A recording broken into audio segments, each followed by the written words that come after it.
Hey guys, it's me, Laura. It's Vicky, Laura, And this is Swamp Spotlight. And today we're here with Miss Soto-Gonzalez. Miss Soto. You are our first guest on the education segment for Swamp Spotlight. How are you feeling?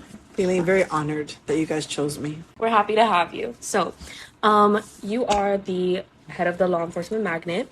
Could you explain a little bit about what the students in this magnet do? Well, the magnet is supposed to prepare students for a future in a legal career of some sort.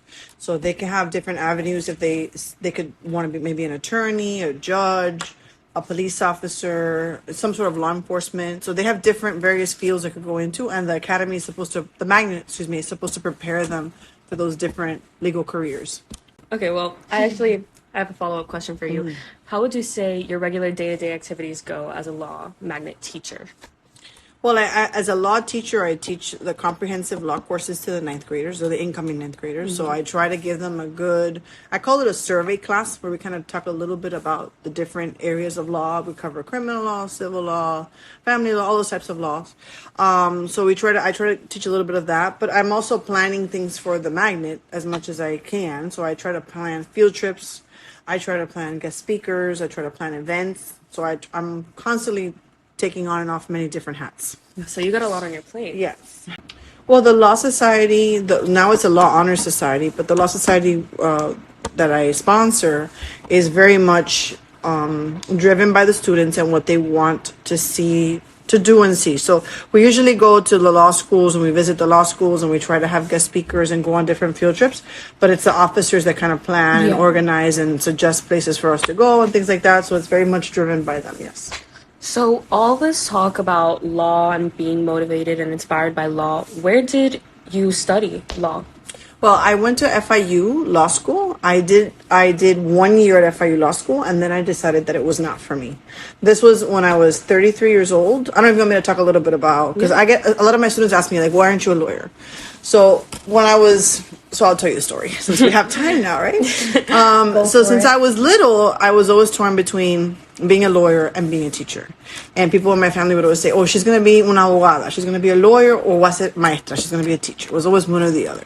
And I was that classic kid that I would literally line up my dolls at home and I would talk to them and give them lessons. This was me doing that. And I would drag them around I remember I had a milk crate where you would put the milk, and I would put the toys in there, my girl toys or whatever, but whatever toys I had, teddy bears, everything, and I would walk them around the house and take them to different parts of the house and give them lessons and tell them what to do. Oh yes, and I would put them on timeout. And my mom would be like, "Why are you punishing your dolls? I don't punish you like that." I was like, "But they're misbehaving, Mom."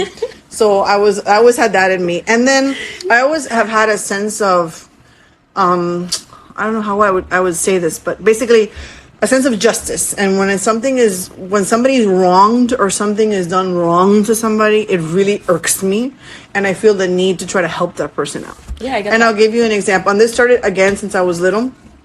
I remember being in one of the schools near my house. It was probably, I think maybe first grade, second grade or something like that. And the teacher at that time, I was in a little small school. It wasn't a public school. It was a little small. It was a private school, but not really a private school. It was more I think it was a daycare. I don't know. They had an extra year there. And the director of the school, she promised us that, if you guys help to clean up, I'm going to give you a quarter or something. At that time, I forget what it was, some monetary compensation for helping to clean up after school or something. And she didn't do it. We did the work and she never paid us. And I literally remember getting up on my soapbox, my desk, and making a big fuss about it. I was like, look, you promised us this and you didn't do it, and that's not right. And the kids were like, yeah, go Anna. And it's just that sense of when something is wrong, I like to call it out. So I always had that in me. So they didn't know. My family was like, which way is she gonna go? Is she gonna be a teacher? Is she gonna be a lawyer? Which one is? And I like to argue and all that. So I was always torn. But I decided to go with education first when I got out of high school, because I got a scholarship to be a teacher. So I went straight to FIU. And I did my bachelor's. I didn't pay for my bachelor's in education, and I got and as soon as I was done with my bachelor's, I interned at a school and I got hired as a teacher. So I started teaching at 21. Right at 21, I started teaching, and then I loved it. I loved, because I've always loved teaching. But I always had that in the back of my mind, what if I had gone to law school? So when I was 33, so I had already been teaching. Somebody do the math. I can't do the math. 33 minus 21 is what? 12 years. I'd already been teaching 12 years, and I got this opportunity at the time to go to law school. And I applied to go to law school and for the part-time program at FIU. And the part-time program accepted, they had like something like over 3,000 applicants, and they only took like 150. And I was one of those 150 that was chosen to go. Wow. So it was a big deal. And the problem is, at first I was like super excited, gung-ho, and I did my fall and my spring semester. But at the end of my spring semester, I was exhausted because I was teaching. So I would leave school at 2:30, being a teacher. I would drive, and I was working at Hialeah High School in Hialeah, which is in East Hialeah. I would drive all the way down to FIU. And then I would study. I would get there like about 3:30, 4 o'clock, depending on the traffic. I'd study there for a few hours. Classes would start at 6, from 6 to 10, 6 to 9, 6 to 10. So I would study for a few hours, take my classes, go home. By the time I would get home, it was like 11 o'clock at night. And I remember I was living with my mother at the time, and we barely saw each other. Like, we didn't have any interaction with each other. I had no life. I was literally working, law school, going back home. And I still did everything else I did at Hialeah that I do here. So I was sponsor of NHS. I coached the Montreal team, and they made it to finals that year, like every other year. I did everything. I had a law club at that school. Like, I have law society here. And I was even doing more. Like, I was student government sponsor. I was doing a million things. I had a million things on my plate. Plus, I was going to law school. So I literally had no life. Mm-hmm. And at the end of the year, I was like, what do I want to do this for? And I looked at my future, and I was like, okay, if I graduate from law school, I have two choices. I could practice law privately for a firm, or I could work in the public sector, like being a public defender, which is what I wanted to be. Public defenders, their starting salary was like back then like at $30-something thousand. You make very little money. So I was actually going to take a pay cut from being a teacher. So I was like, that doesn't make sense. And if I went to work for a private firm, you have to work over 40 hours a week. You're at the bottom of the totem pole. Like, you're starting at the ladder. You're starting at the bottom compared to other people that have been in that for a long time. And I would have been, again, having no life. Like, I had a boyfriend at the time who was a lawyer, and he would call me like at 10:30 at night, and he would still be in the office working. And I'm like, I have to go. I have to get up at 7 o'clock in the morning. I have to be at school at 7 o'clock the next day. So we never saw each other, only on weekends. I was like, why do I want to make six figures if I'm barely going to have a life? I'm just going to be basically driving an expensive car to and from work. So neither of them really looked like good options for me. And I was like, I'll just stay with teaching because it wasn't my passion. Like, I did well in my classes. I got A's and B's, but I didn't love going to law school. I like teaching law, but I didn't like going through law school. So I did my first year and I was done. Unlike, I had a friend who started with me, and she dropped out after the first week. She was also a teacher, and she dropped out. She was like, you're insane. You lasted for a whole year. You're crazy. And that's why I didn't finish. Wow. Miss. I did not know any of this. Yes. Yeah. I think impressive isn't even the word to describe I that think story it's crazy. that you just told us. I think it's crazy. I was crazy. Beyond comprehensible. We have so much respect for you, Miss. You take on a lot. I don't know why.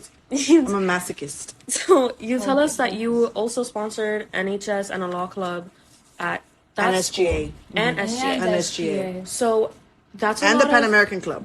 I also organized Hispanic Honor Society. That's crazy. Was also like doing all the events for Hispanic. So you sponsor a lot of clubs that have to do with community involvement. Is there any like direct inspiration that comes from that makes you want to direct that? Yeah, I would say again, my background definitely impacts my decision to help people. I was raised by a single mother. My mother was a waitress. She worked for 30 years in a restaurant. So I grew up in a restaurant setting since I was a little girl. I remember sitting on the counter watching my mom doing dishes and serving people and all that. So we were, I wouldn't say like poor, but I do remember sitting at the table watching my mom count quarters and dimes and nickels to make ends meet, to pay the rent. Like, literally our rent money would come from the tips that my mom would make at work. Mm-hmm. So I remember not having enough to eat. I remember opening the refrigerator and not having enough food. So when I see if I can help somebody, I want to help somebody. So that's kind of where that comes from. That's really touching. I admire that. All these clubs, all the studying, all the jobs, all the work, and you have a life at home. So how do you manage to balance all of it? I have multiple calendars. So I have my Google Calendar. I have two written calendars. I have my life. I try to organize my life as best I can, and I try to do I start my day with my to-do list for the day, like what must be done today. And that has priority number one. And then I have things that, okay, this I'll look at later, and then this I'll look at later. And I just keep multiple lists, and I keep editing those lists like constantly. I'm just editing my to-do list. I like That's that kind of what I do. strategy. That's what keeps me organized. Without a my Capricorn's calendars, way. oh yes, without my calendar, that would not be pretty. Because at I this love my age, I don't calendars. remember things. Like I don't remember No, things. even at this age, I don't know. So I have to write everything so down. much going So the on. organizational time skills and time management is really, really, really important. Yes. I think if you guys learn that now, you'll be much better adults. Yeah, Later on. Yeah. I agree. Speaking of building that quality of like time management and stuff, do you have any like qualities that you think are essential for students that want to pursue a law career? Well, you have to have, I would say, definitely good speaking skills, good interpersonal skills, and obviously you want to have a passion for it, whatever that is in the legal field that you want to do. I think without passion, you're not going to really go anywhere in life. Yeah. When you're passionate about something, you're going to do the best you can. Yeah, like to it. And in my like in my family and our culture, we have a saying in Spanish when it's like hazlo con gana. Like really, when you're gonna do something, do it like you really want to do it. If you don't want to do it, don't do it.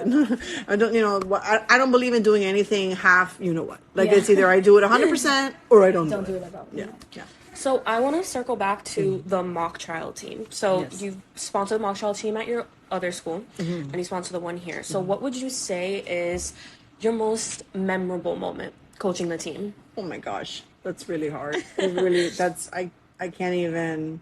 I think the first time that I coached a team that made it to semifinals was the first time that was very emotional for me because it had been through blood, sweat, and tears. I started coaching mock trial at my old school because I've been teaching now.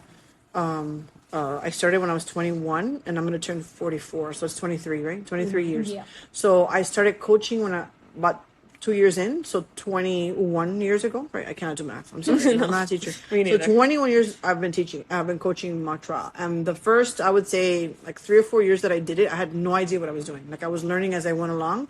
Like I had an idea, but I remember I hadn't gone to law school yet. So I had an idea in my mind, and I knew the rules and everything, and I followed the rules very closely, but I still didn't know like 100%, like I didn't know everything, So it was like trial and error the first few years, trying to build a team and trying to get everything done. So when we finally made it to semifinals, that first time, it was like very emotional because it was like, oh my God, we did this, But really, honestly, over the years, the teams just blur in my mind because it's been 21 years, so it's been a long time. And I know kids have, a lot of my kids now are attorneys, and one is a judge, and so they're getting to be at that stage where I'm seeing them as they get older, and I run into them, and it's like amazing. But it's the experience they get out of it. I never did it for the winning. I know I never did it for because we didn't always make it. We've never been to states. I've never been to states. We usually make it to semifinals, but we haven't gotten yet to that state thing. But it's more about what the kids get out of it, which is a lot. So you're a sponsor for all of these clubs. And I know, especially for Law Honor Society, there's so many kids. So many kids. I think Law Honor Society is the second biggest club in the school. Yeah. So Over 200 members. yeah. Oh wow. Yeah. When you see a member that has something special about them, what urges you to push them to take on leadership roles?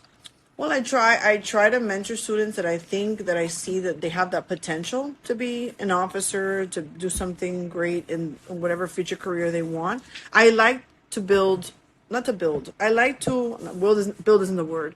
I would say that I like to inspire them to be the best person that they can be in whatever it is that they want to do. And my goal, and I was having this conversation with a student the other day about what is my goal as a sponsor for my clubs. Like for me, for officers, I like my officers to learn to do things that are very hands-on, and they learn to do everything themselves, like a lot of it themselves. There are sponsors that are very like hands-on and they want to control everything and they don't really let the students do much. I'm not one of those sponsors. I delegate and then I follow through, but I let them do the work. Like they're the ones that do the purchase orders. They're the ones that write the emails. They're the ones that make the phone calls because they need to learn those skills, because when you leave high school, you have to learn how to do that to function as an adult. So I would like to think that my students, once they're done with me as an officer, that they can say that they could run an organization, that they could be a CEO of a company, that they could be an attorney at a firm, that they could do things. They could, fend for themselves, because we're trying to raise young adults that are competent, So when it comes to incoming students or just students in general in the Honor Society, what's some advice that you could give them that would help them function as a as a member? Take advantage of all the opportunities that we have. I think there's a lot of opportunities, and I think a lot of members sometimes they don't. Maybe they'll pay the dues, but they don't really necessarily go to all the meetings or take advantage of all that. We have so many opportunities for community service. We have so many opportunities for field trips, to network, to meet people. So they just have to try to be more active and do as much as you can, because the 4 years of high school go by so fast. That's so true. I completely agree with that. In fostering like those young adults, like skill wise, and like being like the big people, like the CEO or whatever, how do you, while doing that, foster like a certain sense of community with your clubs? What do you mean by a sense of community? I'm sorry. Like, I don't know, like What's the question? Like, make how them do you- feel like a part of something. Yeah, You know, make it does that more make sense? personal. Well, we obviously as a club we have our meetings where they interact with each other. They have events that they attend, and the officers obviously we have a lot of meetings. It takes a lot of planning to execute all the things that we do for all of my clubs. Like Yeah. I have to plan. I constantly like NHS has weekly meetings, officer meetings. Law Society we try to do at least 1 to 2 meetings officially a month for officers, but then unofficially we have a lot of little unofficial Okay, meetings. yeah. So we have to plan constantly to be able to execute all the things that we do. So there's a lot that comes up when it comes to sponsoring all these clubs. When something comes up in your classroom environment, like a struggle or a problem, how would you face that? You mean like while juggling being a sponsor? Is that what you're saying? Yeah, when it comes to something. Well, my disrupting the priority class. number one, I as a teacher, like I have to fulfill my job as a teacher. Like I have to do what I need to do. So that, like for my to-do list for the day, I always start with what I need to do in my classes, and then I try to work my clubs around that. Yeah. I always use like definitely for the most part like the first 15 20 minutes of class and the last 15 20 minutes of class to do club things, but the chunk of the time in the middle that I have to get done for my classes I try to do in the middle. So I know I remember from when I had your class, you always had a current event to talk about or incorporate it into one of the lessons. How are you always so up to date on legal developments in the world? Well, I follow a lot of news apps. Yeah. So a lot. My favorite are like the Associated Press, and I get those briefings daily. I get briefings from local news media, which I also like because it keeps me up to date with what's going on. And I usually read them in between. Like if I'm having breakfast, I'll be reading an article. I wake up in the morning and I literally read articles in the morning while I'm doing. I multitask, but I like to read a lot about what's going on because I think it's important to be informed about what's happening in the country and what's happening in our state and in our community. Going back to what we were talking about when it comes to challenges in the classroom environment specifically, because definitely a lot of things come up when it comes to sponsoring your clubs. What do you think in your teaching career was something challenging that happened in your classroom environment, but definitely rewarding In my classroom environment with the clubs. in your classroom environment? Challenging. I mean, I don't ever recall anything I'm trying to think. I don't know. Very challenging. What do you mean by that? Like challenging? Maybe when it came to, like for example, just spitballing ideas, a student that never put in any work, but something changed in them, and now, who knows, they're off being a judge or interning at a law firm, something along the lines of that. Well, I've had instances like that where I've had students that were not necessarily on my Montreal team or they were not an officer in one of my clubs and they still went on to do great things. I have an excellent example that just came to my mind right now. Because again, it's been 20 something years. And this student, whose name is going to Jose, his last name, I want to say, was it Rodriguez on it? Because it was a very common name. But anyway, and he's actually come to this school and he's visited and he was a guest speaker. And I'm sorry, I forget his name right now. It will come to me.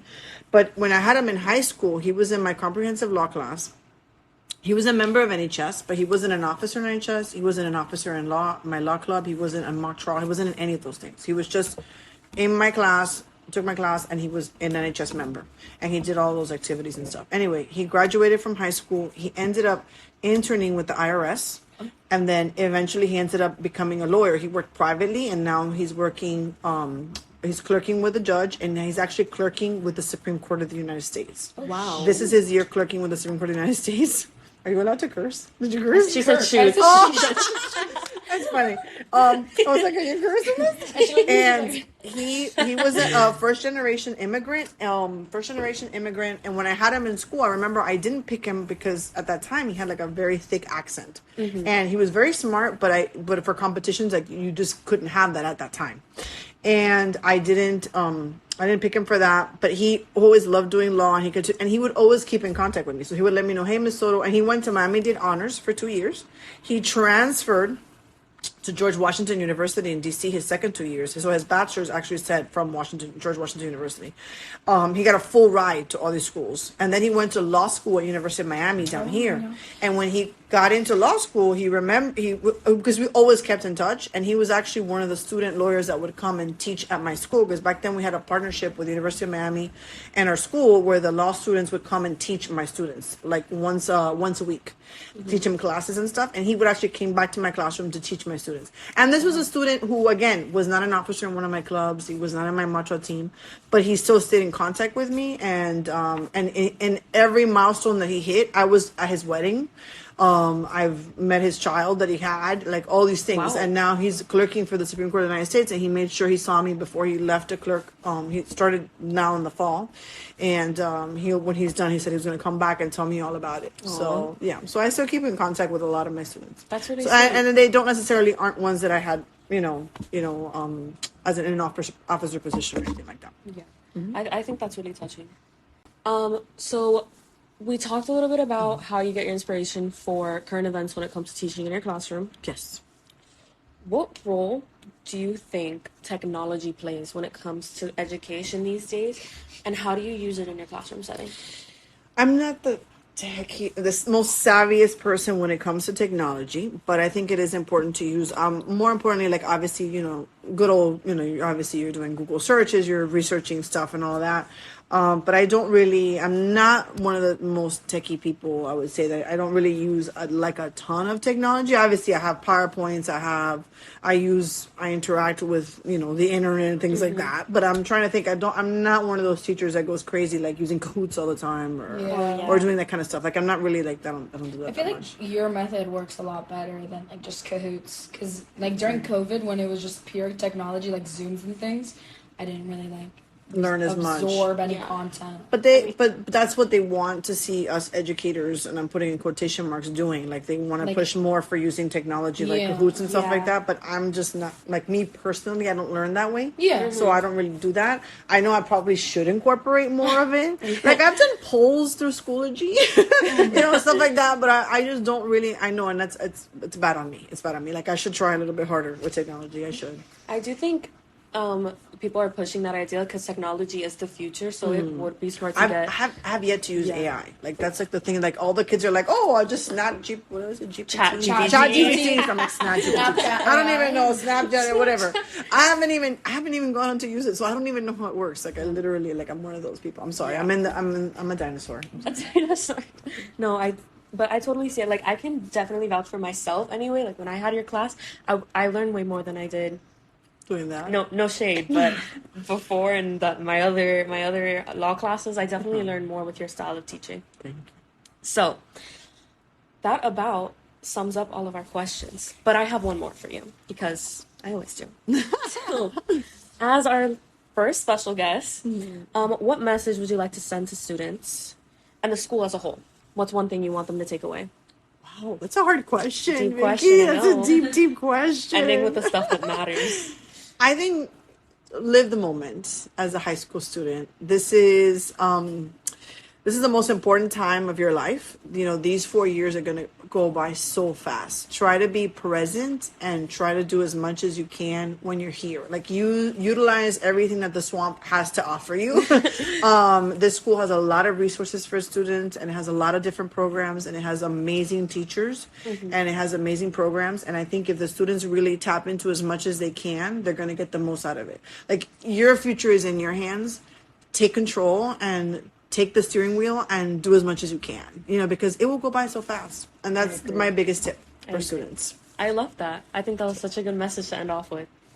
Thank you for having me. Thank you for and I can't wait to hear all the other interviews that you will be doing. So thank you so much, guys. Take care. Thank you. That's a wrap. Thank you guys for listening to Swamp Spotlight. Make sure to check out our TikTok and Instagram at Swamp Spotlight. Until next time, lights out.